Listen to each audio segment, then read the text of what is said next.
Hello student, SAP की इस class में मैं आपको एसएपी का आर्किटेक्चर बताऊंगी और एसएपी में हम वर्किंग कैसे स्टार्ट करेंगे उसके बारे में आज की क्लास में सीखेंगे। आर्किटेक्चर क्या होता है कि एसएपी जो है वो इतना बड़ा सॉफ्टवेयर बिहाइंड द सीन काम कैसे करता है, बहुत ही सिंपल लैंग्वेज में मैं बताने वाली हूँ। देखो, कोई भी सॉफ्टवेयर होता है वहाँ पर 3 लेयर्स होती हैं। हर सॉफ्टवेयर में 3 लेयर्स होती हैं। एक लेयर वो होती है जो उस सॉफ्टवेयर में जितना डेटा जाता है उसको मैनेज करती है, उसको सिक्योर करने का काम, उसको अपडेशन का काम, उसका मॉडिफिकेशन का काम, डिलीशन का, इंसर्शन का और उसकी सेफ्टी का सारा काम जो है किसी भी डेटाबेस लेयर का होता है। एक सॉफ्टवेयर में, आप सॉफ्टवेयर समझो, सॉफ्टवेयर में 3 लेयर्स होती हैं। एक जो आपको दिखाई देता है, देखो कोई भी सॉफ्टवेयर जब आप एक्सेस करते हो, जैसे आपने अपनी बैंकिंग की ऐप एक्सेस की, आप ऐप को क्या करते हो, डाउनलोड करते हो अपने मोबाइल में। फिर जो आपको दिखता है, फर्स्ट स्क्रीन जो दिखता है, दैट इज कॉल्ड इंटरफेस। वो सॉफ्टवेयर की जो है वो प्रेजेंटेशन लेयर होती है। तो प्रेजेंटेशन लेयर जो किसी भी सॉफ्टवेयर की होती है वो एंड यूज़र के लिए होती है। यहाँ से वो उस सॉफ्टवेयर के साथ इंटरेक्ट करता है। ऐसे ही एसएपी में 3 लेयर्स होती हैं। इसको R3 आर्किटेक्चर भी बोलते हैं। तो जो फर्स्ट लेयर होगी इसकी, जो कि होगी डेटाबेस लेयर। अब आपको यहाँ पर डिफरेंस भी समझ में आएगा कि एसएपी ईसीसी क्या है, एसएपी S/4HANA क्या है, जो फ्यूरी क्या है, इसका भी समझ आपको आ जाएगी। और बहुत ही सिंपल वे में मैं आपको बताने वाली हूँ। जैसे कि मैंने बताया कि सॉफ्टवेयर में 3 लेयर्स होती हैं। एक लेयर जो उसके डेटा को क्या करेगी, मैनेज करेगी। एक लेयर क्या है, जो प्रोसेसिंग करेगी। जैसे कि आपने कोई भी डेटा जो है वो फीड किया उस सॉफ्टवेयर में, कोई परचेज किया, कोई डिस्काउंट दिया, कोई टैक्सेशन कैलकुलेशन हुआ, कोई इंटरेस्ट कैलकुलेशन, जो ये कैलकुलेशन पार्ट है ना सारा। और क्या आपने जैसे कोई भी सॉफ्टवेयर को कमांड दी है कि आपको जो है ये वाला रिपोर्ट चाहिए, तो जो रिपोर्ट है वो कैसे फेच करनी है, ये एप्लीकेशन लेयर करती है। तो एप्लीकेशन लेयर बेसिकली क्या होती है, प्रोसेसिंग। कमांड कहाँ से आती है, presentation layer means end user से आती है। और वो कमांड कहाँ जाती है, एप्लीकेशन लेयर। ये सोचता है कि मुझे जो भी एंड यूज़र ने मुझे कमांड दिया है उसको कैसे प्रोसेस करना है। उसके लिए जो डेटा होता है वो कहाँ से लिया जाता है, यहाँ से डेटा एक्सेस किया जाता है। ये लेयर उसको प्रोसेस करती है और आपको कहाँ पर दिखती है, आपकी प्रेजेंटेशन लेयर पर। अब आप जब भी एसएपी को एक्सेस करेंगे, उसका जो फर्स्ट इंटरफेस होगा वो आपका इंटरफेस जो है वो S/4HANA का भी हो सकता है, वो एसएपी ईसीसी का भी हो सकता है, वो फ्यूरी का भी हो सकता है। तो अगर मैं फ्यूरी S/4HANA या ईसीसी का इंटरफेस दिखाऊं तो वो कुछ आपको ऐसा दिखाई देगा, जिसके थ्रू अब आपने एसएपी में वर्किंग सीखनी है। अगर मैं फ्यूरी की बात करूं तो वो क्लाउड बेस इंटरफेस है। तो उसमें जो है कॉम्प्लेक्स फंक्शनैलिटी अभी नहीं है। हाँ, एंड यूज़र के लिए वो काफ़ी इंटरेक्टिव जो है वो आपको एक तरह से इंटरफेस प्रोवाइड करता है, जिसके थ्रू आप एसएपी के साथ जो इंटरेक्ट करना है आपके लिए काफ़ी इजी हो जाता है। बिकॉज वहाँ पर क्या होता है, मैं आपको दिखा देती हूँ। वहाँ पर क्या होता है कि आपका इंटरफेस कुछ ऐसा होता है जिससे कि आपको आइकन बने दिखाई। वहाँ पर क्या है, आपके इस वाले इंटरफेस में जिसको हम GUI बोलते हैं या एसएपी इजी एक्सेस बोलते हैं। GUI means graphical user interface. यहाँ पर आपको जैसे लॉजिस्टिक का जो है वो अकाउंटिंग करनी है तो इसके अंदर जाओगे, फिर क्लिक करोगे, मीन्स यहाँ आइकन्स नहीं बने हुए। और यहाँ एक कमांड लाइन है, इसमें आप जो है ट्रांजैक्शन कोड मीन्स एसएपी को कमांड दोगे कि आपको क्या ओपन करके दिखाए। तो यहाँ पर आपको कुछ ट्रांजैक्शन कोड याद करने पड़ते हैं। ज़्यादा जो है यूज़र फ्रेंडली ये नहीं है, लेकिन इसमें फंक्शनैलिटी जो है एंड यूज़र के लिए ये ज़्यादा अट्रैक्टिव नहीं लग रहा, पर एंड यूज़र के लिए फ्यूरी ज़्यादा अट्रैक्टिव है। बट हमें ज़्यादा एंड यूज़र का नहीं सीखना, हमें जो एसएपी का सीखना है। जैसे कि मैंने आपको बताया कि 3 टाइप्स के रोल्स होते हैं। एक एंड यूज़र होता है, एक आपका फंक्शनल कंसल्टेंट होता है, एक टेक्निकल कंसल्टेंट होता है। तो आपको काम कौन सा सीखना है, इसके कॉन्फ़िगरेशन का, फंक्शनल कंसल्टेंट का।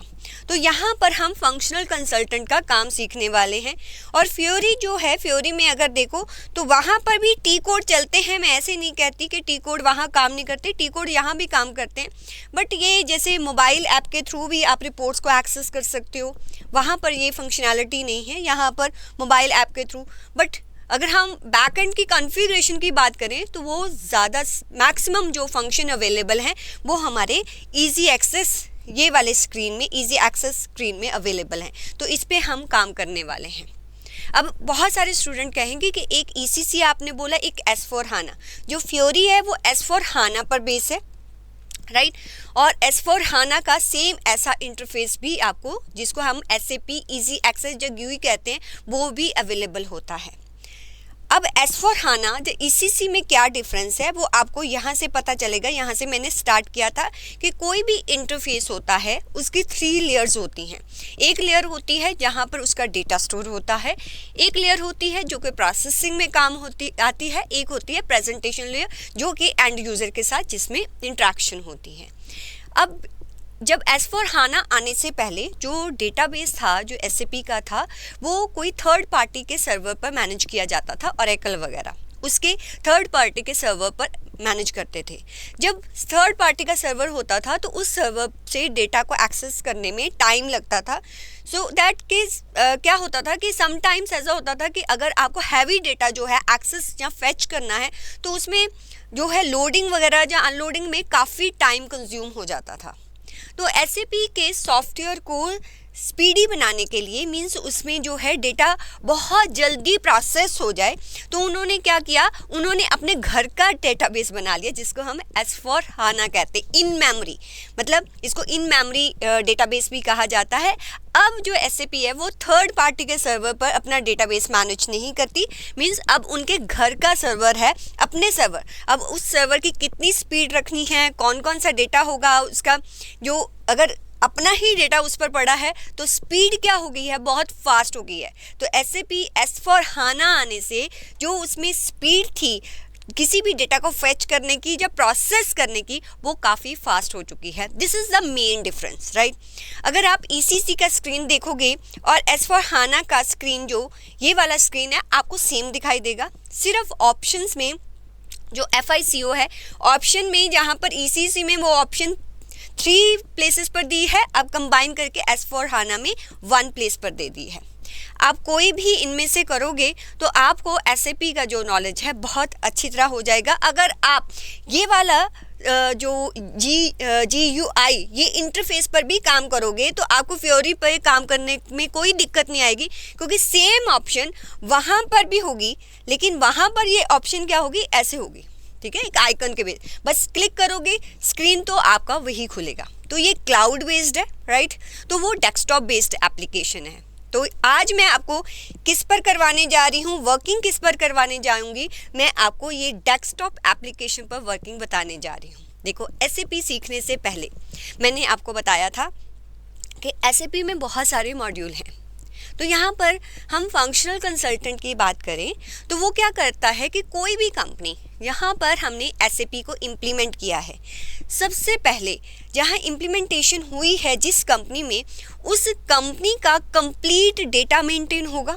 तो SAP को स्टार्ट करने से पहले जो कंपनी का काम करना है उसका डेटा उस फंक्शनल कंसल्टेंट को मेंटेन करना पड़ेगा, मीन्स डिफाइन कंपनी करनी पड़ेगी।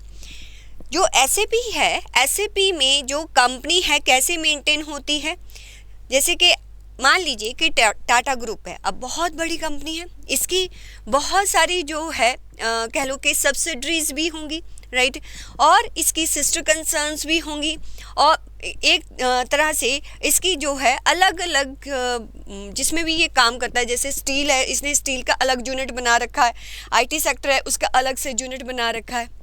तो जब भी SAP में काम करते हो, एक होता है कंपनी ग्रुप, ये है ग्रुप, कंप्लीट ग्रुप। जब भी SAP इंस्टॉलेशन होगा तो एक मेन SAP जो है वो मेन यहाँ पर इंस्टॉल कर दिया जाएगा। उस सॉफ्टवेयर में अलग अलग कंपनीज मेंटेन की जाएंगी, अलग अलग कंपनी, इनको अलग अलग जो कंपनीज हैं ना, जिनकी अपनी एक सेपरेट लीगल स्टेटस है जिनका, उनको SAP में हम बोलते हैं कंपनी कोड। ठीक है। अगर ये जैसे कह लो कि TCS है, ठीक है, टाटा कंसल्टेंसी सर्विसेज, जहाँ आप कह लो टाटा मोटर्स, जो दोनों सेपरेट कंपनीज हैं, इनका सेपरेट लीगल स्टेटस है। तो जब भी SAP होगा तो SAP में टाटा मोटर्स के लिए अलग से कंपनी कोड बनाया जाएगा और आपका TCS के लिए अलग से कंपनी कोड बनाया जाएगा। पहले एक मेन कंपनी डिफाइन की जाती है। Define company group means main company क्या है, टाटा, उसके अंदर हम ये सारी कंपनीज डिफाइन करेंगे। जब हम SAP में ये कंपनीज डिफाइन करेंगे उसको बोलते हैं define company code. Company code क्या होता है कि जिस कंपनी का या जिस भी यूनिट का अपना सेपरेट लीगल स्टेटस होता है। अब हो सकता है टाटा के अंडर जितनी भी कंपनीज आती हैं वो इंडिया में भी हो सकती हैं, इंडिया से बाहर भी हो सकती हैं। तो जो भी आप कंपनी कोड क्रिएट करोगे जिस भी कंट्री में है उसके अकॉर्डिंग उसके डेटा को जो है आपने जो है मेंटेन करना है। जो उसका करेंसी होगा, जो उसका कंट्री होगा, उसके अकॉर्डिंग आपने SAP में मेंटेन करना है। मैं आज आपको बताऊंगी कि SAP में आप ग्रुप कैसे बनाते हो, उसके अंदर जो है इन कंपनी कोड को कैसे बनाते हो।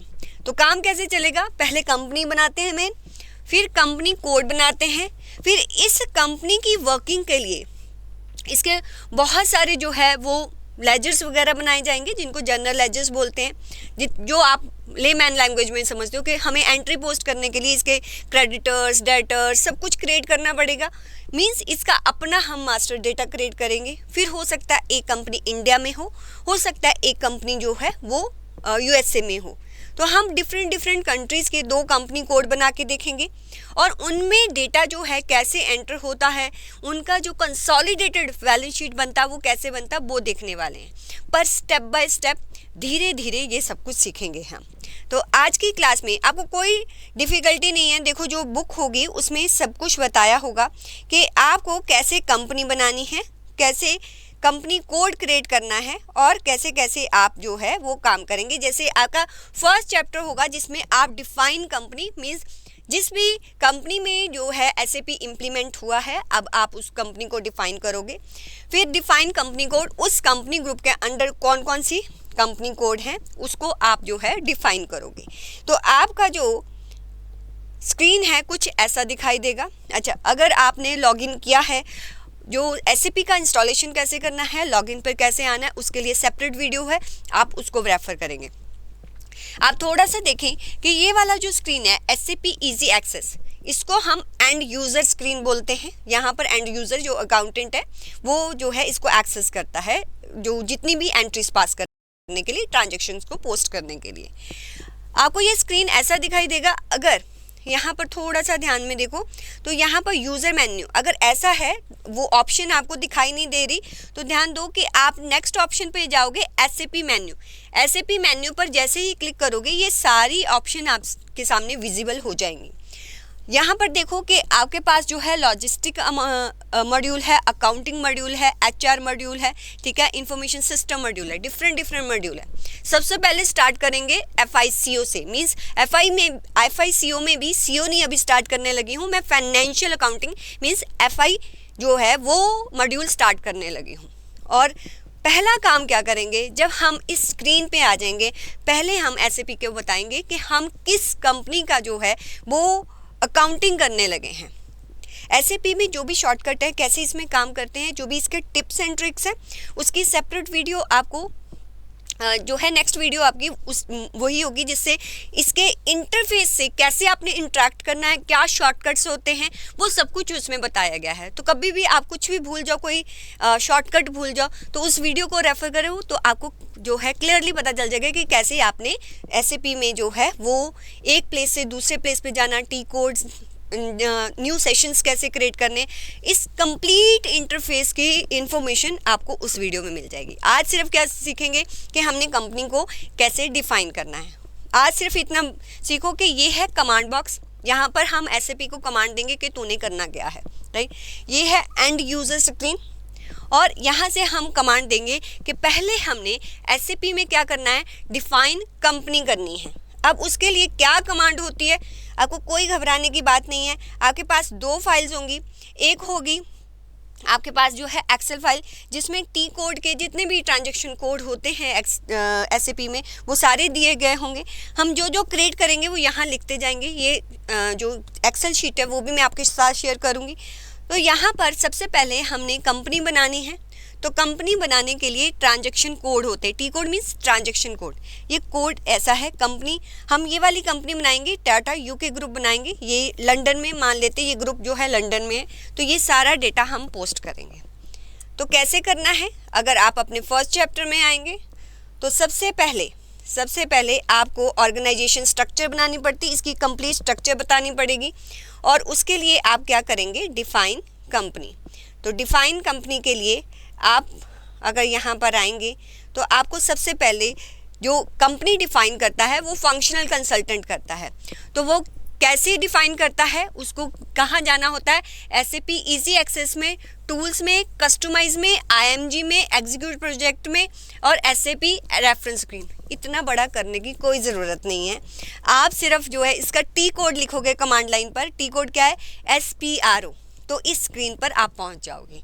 तो यही ब्यूटी है आपके ट्रांजैक्शन कोड की। आपको सिर्फ ट्रांजैक्शन कोड पता होना चाहिए। जैसे ही देखो कमांड लाइन, वहाँ पर मैंने SPRO लिखा तो ये कमांड एग्जीक्यूट होगी। आपके सामने एक स्क्रीन आएगा। तो फंक्शनल कंसल्टेंट इसी स्क्रीन पर काम करते हैं। जो बाहर स्क्रीन था वहाँ पर एंड यूज़र काम करता है। तो आप SAP reference, IMG means implementation guide, उस पर आ जाएंगे। यहाँ पर फर्स्ट ऑफ ऑल एंटरप्राइज की स्ट्रक्चर बनाई जाती है। तो आपने कहाँ क्लिक करना है, एंटरप्राइज स्ट्रक्चर मीन्स हमने ग्रुप ऐड करना है, फिर उसमें जितने कंपनीज हैं उनको क्रिएट करना है। तो आप कहाँ पर आएंगे, यहाँ पर एंटरप्राइज स्ट्रक्चर। आपको एरो की दिखाई दे रहा होगा, इस एरो की पर क्लिक करेंगे। देखो ये सामने जो है ये डॉक्यूमेंटेशन है कि ये करता क्या है। आप जैसे ही इस पर क्लिक करोगे ये डॉक्यूमेंटेशन बताएगा कि इसका क्या मतलब है। ये पूरी कहानी आप पढ़ सकते हैं, राइट। वैसे मैंने आपको बता ही दिया है, मैं क्लोज कर देती हूँ। तो जैसे ही यहाँ पर क्लिक करते हैं एंटरप्राइज स्ट्रक्चर, तो आपको डिफरेंट ऑप्शन दिखाई देंगे। आपको कहाँ पर जाना है, सबसे पहले आपको डिफाइन करना है। डेफिनेशन कि किसके लिए, फाइनेंशियल अकाउंटिंग। फाइनेंशियल अकाउंटिंग में फिर आपका आएगा डिफाइन कंपनी। तो ये सब याद कैसे रखना है, कोई याद रखने की ज़रूरत नहीं है। आपका जो बुक होगा, ठीक है, उसमें आपको ये बता रखा होगा कि आपको एंटरप्राइज स्ट्रक्चर में जाना है। यहाँ पर मैं आपको दिखा देती हूँ, डिफाइन कंपनी, ठीक है, एंटरप्राइज स्ट्रक्चर में जाना है, डेफिनेशन में जाना है, फाइनेंशियल अकाउंटिंग में जाना है, डिफाइन कंपनी। और इसका ट्रांजैक्शन कोड क्या है, OX15। आप इजी एक्सेस स्क्रीन, ठीक है, आप जो पहला स्क्रीन था अगर वहाँ पर OX15 भी लिख देते तो डायरेक्टली आप डिफाइन कंपनी के स्क्रीन पर पहुँच जाते। तो लेकिन मैं आपको बता रही हूँ कि यहाँ पर ये ऑप्शंस कहाँ पर होती हैं। तो हम कहे फाइनेंशियल अकाउंटिंग, सबसे पहले देखो आपको ये क्लॉक वाला एक साइन दिखाई दे रहा होगा, ये एग्जीक्यूशन बटन होता है। तो जो भी कमांड अभी आपको एग्जीक्यूट करनी है, जैसे मुझे डिफाइन कंपनी करना है तो मैं इस क्लॉक साइन पर क्लिक करूंगी तो मेरी जो भी कमांड है वो एग्जीक्यूट हो जाएगी। तो ये एक तरह का ट्रेनिंग सॉफ्टवेयर है, जो भी स्टूडेंट्स ने अलग अलग जो है बनाया होगा यहाँ पर डेटा, वो सब कुछ आपको यहाँ पर नज़र आ रहा है। आपको खुद की एक कंपनी क्रिएट करनी है। अगर वो डुप्लीकेट होगी तो आपके स्टेटस बार, यहाँ पर स्टेटस बार में वो दिखाएगा कि ये डुप्लीकेट है या यहाँ पर ऑलरेडी एग्जिस्ट, ऐसे कुछ आपको मैसेज देगा। अगर ऑलरेडी एग्जिस्ट है तो आप अपना जो है कंपनी के डेटा को या जो भी उसका कोड है उसको चेंज करोगे। हमें न्यू एंट्री, हमें अभी यहाँ पर ये एग्जिस्टिंग है, हमें न्यू कंपनी बनानी है, तो यहाँ से आप न्यू एंट्री पर क्लिक करोगे। जैसे ही आप न्यू एंट्री पर क्लिक करोगे तो आपके सामने स्क्रीन ओपन हो जाएगा। तो वो पूछेगा कि बताइए क्या कंपनी है, ये कंपनी कोड होता है, ठीक है। तो यहाँ पर पहले कंपनी कोड देना है, फिर कंपनी नेम। आपके एसएपी में कंप्लीट कंपनी कोड जो है वो वाला कंपनी कोड नहीं जो मैंने बताया कि ग्रुप होता है फिर आगे कंपनी कोड, मीन्स ये जो ग्रुप है ना उसका कोई कह लो कि एक तरह से अल्फ़ा न्यूमेरिक कोई भी नंबर होगा, वो आपको खुद डिसाइड करना पड़ता कि कौन सा देना है। तो अगर आप बुक में भी आते हैं, बुक में देखिए कि आपके सामने ये वाला स्क्रीन ओपन हो गया। उन्होंने कंपनी कोड क्या दिया है, C900। आप जो भी कोड देंगे, आप एक एक्सेल फाइल बनाएंगे, जो भी कोड देंगे आप उस पर कंप्लीट लिख लोगे कि आपने क्या कोड दिया है, तो ये वाला ग्रुप का जो अल्फान्यूमेरिक नंबर होता है ये आपका हो सकता है 6 डिजिट का, बाकी सारे ऑलमोस्ट 4 डिजिट के होते हैं। आगे कंपनी कोड बनाओगे, उसकी ब्रांच बनाओगे, वो सारे ऑलमोस्ट 4 डिजिट के होते हैं। तो पहले हम टाटा यूके ग्रुप है, उसके अंदर जो है टाटा पावर बनाने वाले हैं। तो पहले हम ग्रुप बनाएंगे टाटा यूके ग्रुप, ये दे देते हैं। अगर ऑलरेडी एग्जिस्ट होगा तो वो मुझे यहाँ पर बता देगा। तो मैंने TA9199 ये एक दे दिया, और यहाँ पर टाटा जो भी कंपनी का मेन ग्रुप है हम उसका नाम बता देंगे। ठीक है, अगर कोई और भी नाम है, पहले हो सकता है पहले कोई और नेम था फिर चेंज हो गया, होता है ना कि बहुत सारी कंपनीज है इनिशियली कुछ और नेम है फिर उसको चेंज कर दिया, जैसे मैंने SAP का भी आपको बताया था। ठीक है, तो ऐसे कोई और नेम है तो वो यहाँ पर आप दे सकते हैं। फिर जो भी ग्रुप है, जो हेड ऑफिस है, ये कहाँ सिचुएटेड है, उसकी कंप्लीट इन्फॉर्मेशन आपको देनी है। तो जो भी यहाँ पर है मैं ये ले लेती हूँ। ठीक है, मैं कॉपी करके यहाँ पर पेस्ट कर देती हूँ। आप जो है डेटा जो उसमें दिया हुआ है आप वो भी ले सकते हो, आपको कोई और लेना है आप और डेटा जो है अपनी तरफ से फिल कर सकते हो, उसमें कोई प्रॉब्लम नहीं है। अच्छा, जैसे ही मैं डेटा जो है वो एंटर करती हूँ, जैसे यहाँ पर कंट्री पे जाती हूँ, आप अदर फील्ड्स में देखो तो यहाँ पर कोई साइन नहीं आया था, मैं यहाँ पर कंट्री में जाती हूँ, जैसे ही ये देखो ये यहाँ पर 2 बॉक्सेस आपको दिखाई देंगे। अगर हम यहाँ पर क्लिक करते हैं, जैसे ही क्लिक करते हैं तो आपके पास सारी कंट्रीज़ आ जाती है। तो इन सभी कंट्रीज़ में जो है SAP जो है वो चलता है। आपको अब ये वाली कंट्री लंदन किस में है वो आपको यहाँ पर फाइंड आउट करनी है, तो इस पर क्लिक करेंगे। इस पर क्लिक करने के जैसे आप इस पर क्लिक करेंगे तो जो यहाँ पर सेलेक्ट होगा वो उधर आ जाएगा।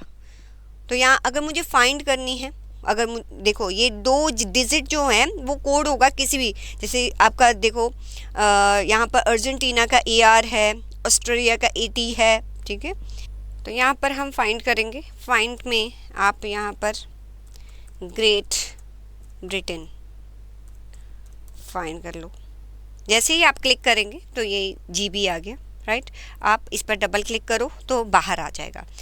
ओके, लैंग्वेज की क्या है, लैंग्वेज अगर आपको पता है कि इंग्लिश है तो EN है उसका कोड, अदरवाइज़ आप यहाँ से चेक कर सकते हो। जैसे आप इस पर क्लिक करते हो तो यहाँ पर डिफरेंट लैंग्वेजेस आ जाती है। तो इंग्लिश के लिए मैंने EN लिखा था, राइट। स्पेनिश के लिए ES होता है। तो जो भी आप लैंग्वेज यहाँ से सिलेक्ट करोगे वो बाहर नज़र आएगी। अब करेंसी यहाँ पर आपकी कौन सी आएगी, तो यहाँ पर क्लिक करेंगे तो डिफरेंट यहाँ पर आप देख सकते हैं कि आपकी करेंसी है। तो यहाँ पर आप नीचे आइए, ठीक है, ये सारी करेंसी है आप देख सकते हो, A to Z सारी करेंसी यहाँ पर दी हुई है। आपको जो भी करेंसी लेनी है, जैसे आपको यूरो में डील करना है, जब ब्रिटिश पाउंड में डील करना है तो यहाँ पर वो आ जाएगा। यहाँ पर अगर ब्रिटिश पाउंड है तो उसके लिए GBP है।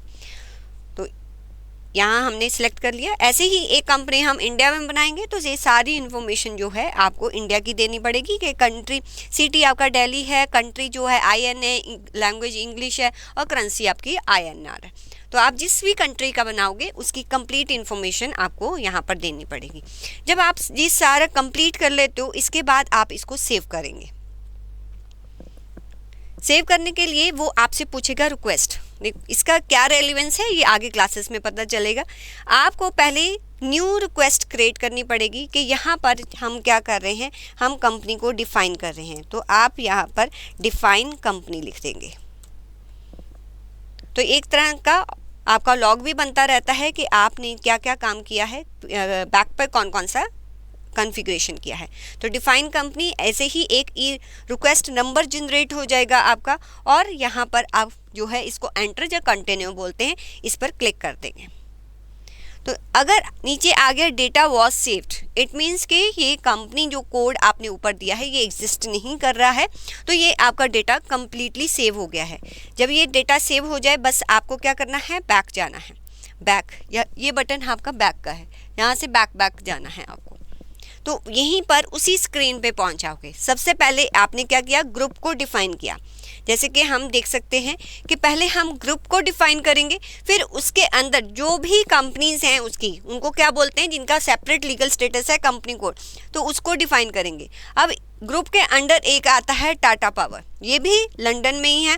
हम सेम जो है जो भी यहाँ पर दिया हुआ है उसको डिफाइन कर देंगे। अगर हम अपनी बुक में भी देखते हैं तो यहाँ पर ये सारा देने के बाद डिफाइन कंपनी कोड, अब डिफाइन कंपनी कोड वहीं पर आपका एंटरप्राइज स्ट्रक्चर में ही डेफिनेशन में, फाइनेंशियल अकाउंटिंग में edit copy delete check company code, इस पर जाएंगे जहाँ OX02 भी लिख देंगे तो हमारे सामने कंपनी कोड मीन्स जो हमने उसके अंदर कंपनी बनानी है ग्रुप के, वो स्क्रीन हमारे पास सामने आ जाएगा। तो यहाँ पर जाते हैं हम। सबसे पहले आप देख सकते हैं कि ये एंटरप्राइज स्ट्रक्चर है। एंटरप्राइज स्ट्रक्चर में मैं डेफिनेशन में, फाइनेंशियल अकाउंटिंग में, यहाँ क्या था, सबसे पहले मैंने डिफाइन कंपनी की थी। अब मैं क्या करूँगी, edit copy delete check company code. तो इस पर जैसे ही हम क्लिक करेंगे तो हमारे सामने ये जो है स्क्रीन आ जाएगा। अब यहाँ पर जो है एडिट कंपनी कोड पर मैं डबल क्लिक करूँगी तो जो भी कंपनी कोड ऑलरेडी बने होंगे आप देख सकते हो। यहाँ पर कंपनी कोड जो है वो 4 अल्फ़ाबेट्स के होंगे या 4 न्यूमेरिक होंगे या अल्फ़ा न्यूमेरिक, कैसे भी आप उनका जो है एक कोड बना सकते हो अल्फ़ा न्यूमेरिक, बट 4 डिजिट का ही होना चाहिए, अल्फ़ा न्यूमेरिक नंबर्स का ही होना चाहिए। तो यहाँ पर जैसे ही आप कंपनी कोड बनाओगे, कैसे बनाना है, आप न्यू एंट्रीज पर न्यू कंपनी कोड बनाना है। अगर आपको किसी को चेंज करना है तो इसको क्लिक करके यहाँ चेंज पर क्लिक करेंगे, बट अभी तो हमें नया कंपनी कोड बनाना है तो न्यू एंट्रीज पर क्लिक करेंगे तो हमारे सामने आ जाएगा ये स्क्रीन।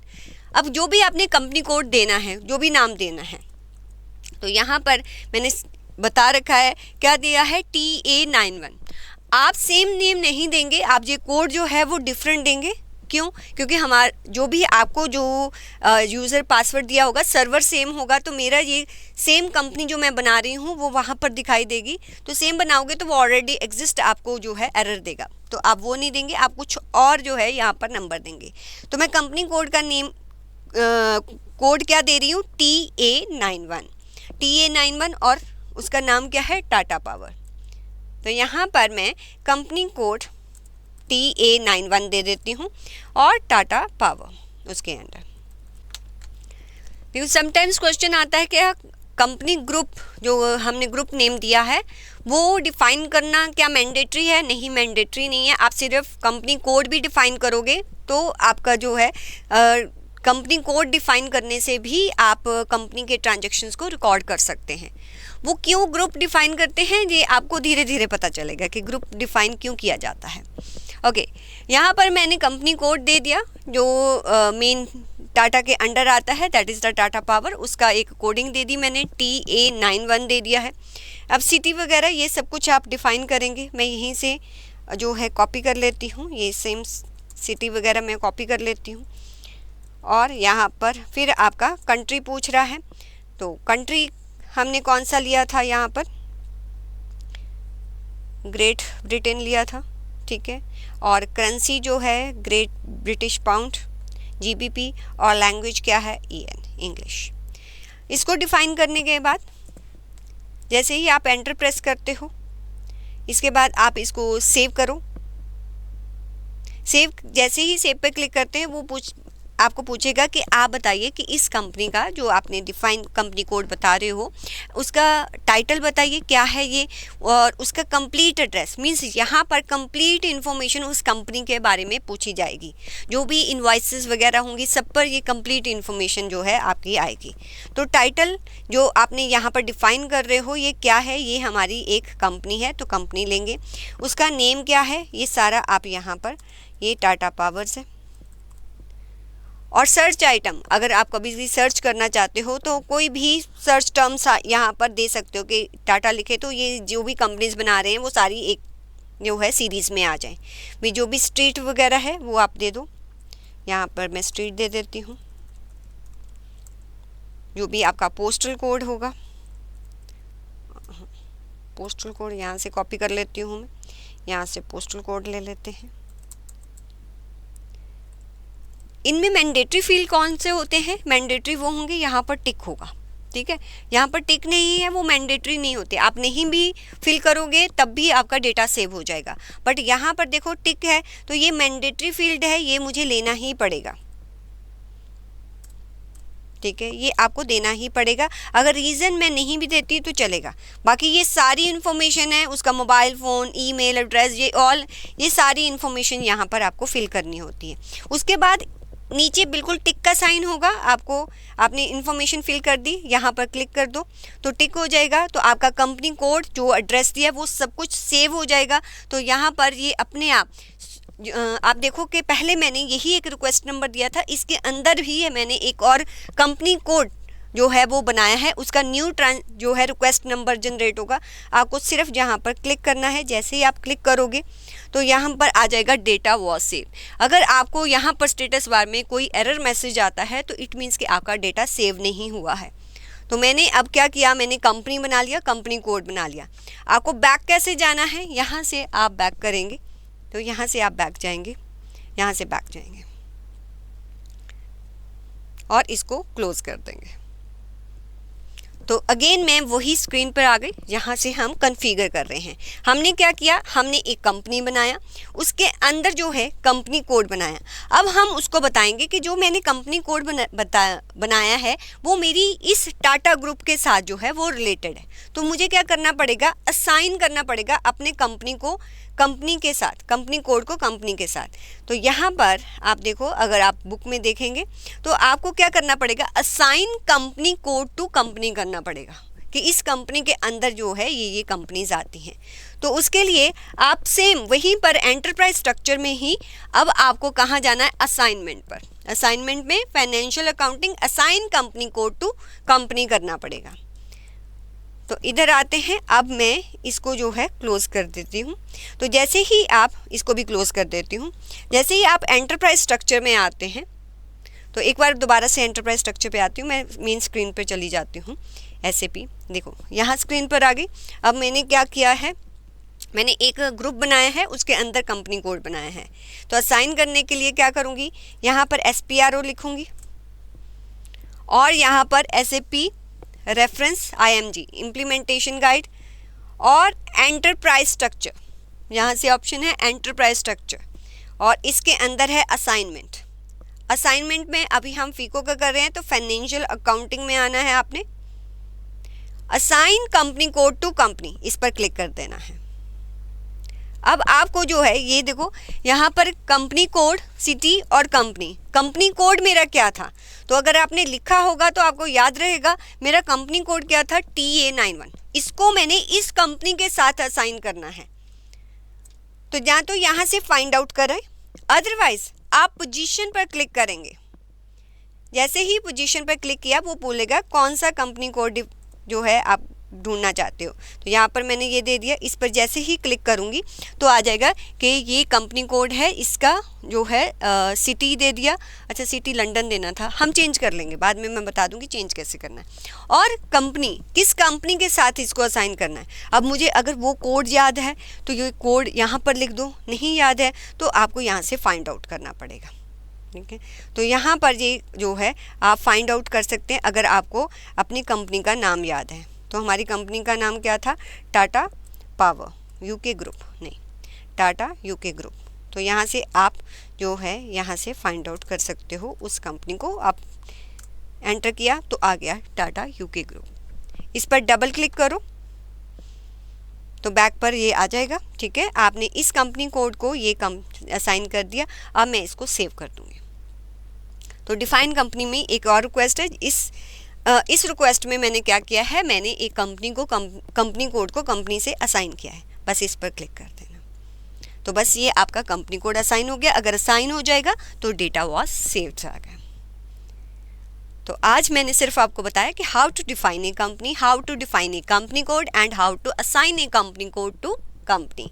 अब नेक्स्ट क्लास में आपको SAP का जितना भी ये इंटरफेस है, इसका क्या यूज़ है, इसका क्या यूज़ है, सेव कैसे कर सकते हैं, ट्रांजैक्शन कोड को कैसे याद रख सकते हैं, ये सब कुछ नेक्स्ट क्लास में आएगा, जो कि होगा SAP का टिप्स एंड ट्रिक्स का क्लास। Okay, bye students.